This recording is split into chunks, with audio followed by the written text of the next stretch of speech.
Hello friends, today we are going to learn about the centroid value of different standard shapes, or we can say that the 2D figure or plane figure.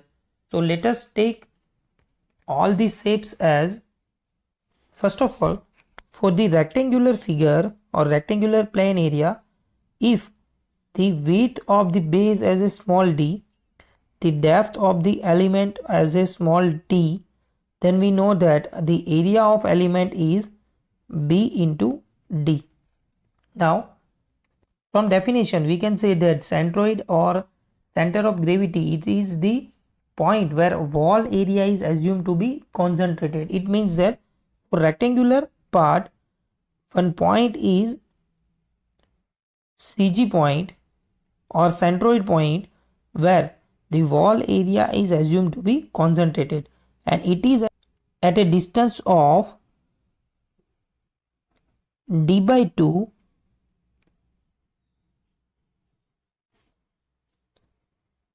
and b by 2 from the reference axis as shown in the figure, where reference axis is always taken at extreme left and extreme bottom of the given figure. Now let us take another example as the right angle triangle, where the base width of the triangle as a small b and height of the triangle is assumed as a small h. Now according to the rectangular, we have to take extreme left as a yy axis, extreme bottom as a x axis.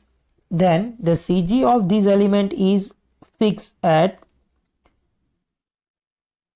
h by 3 from the bottom, hence total value is h. So h minus h by 3 is 2h by 3. So for the triangular figure, we can say that from the apex, the value is twice by 3 of the length, and from the base, the value is 1 by 3 of total length. Similarly, for the horizontal direction, the value is 1/3 of the value as a base, and from the apex it is 2/3 of base. Now if we rotate the right angle triangle in the 180 degree, then according to the CG point, the point of CG is fixed, but now the reference axis is changed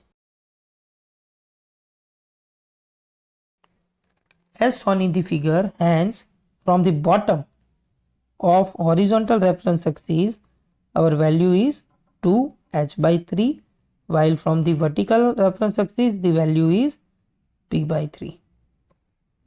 So according to the location of figure, we have to find out the distance of CG from the reference axis, and if the value is mirrored from the vertical axis, then our reference axis is in the extreme left and extreme bottom direction. Then for this case, our value of CG in the x direction is 2b by 3, while in the y direction is 2h by 3, as the CG point is fixed. So we have to calculate centroid or center of gravity for 2D figure according to its perfect location, and if it is rotated by any angle, then according to that we have to change the distance, not the point of CG. Now let us go ahead for the different more shapes. As for isoscale triangle, our CG distance is exactly at half of the width of the base, and the height as a h by 3 and 2h by 3 if our vertical reference axis is yy at extreme left and horizontal axis at extreme bottom. Now for circle, our CG is exactly on the center of the circle. It means that if we take the vertical axis over the extreme left direction and horizontal reference axis at extreme bottom direction, then the CG distance is at R. Going ahead for the half circle, for half circle the CG distance from extreme left and extreme bottom is at the value as a radius, and from the extreme bottom the value is 4r by 3 pi. Now similar to the right angle triangle, if the half circle is rotated anticlockwise direction on 90 degree, then the CG point is fixed over the location, but now our reference axis location is changed at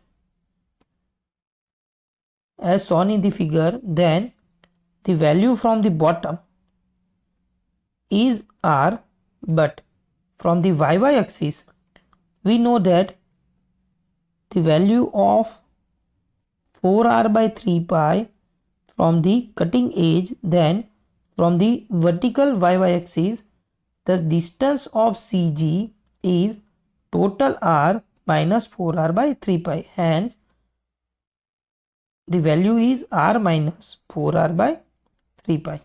Similarly, if the half circle is rotated again by 90 degree, then same we have to calculate the distances with respect to reference axis. And for quarter circle, the CG distance from vertical extreme left and extreme bottom, both value is 4r by 3 pi, but if it is on the mirror image, then from the vertical axis the CG distance is r minus 4r by 3 pi, similar to the half circle rotated at 90 degree anticlockwise direction. So these are the common shapes for which we have to memorize the CG value, which is directly used for the calculation of composite section and calculation of CG as well as the moment of inertia. Thank you.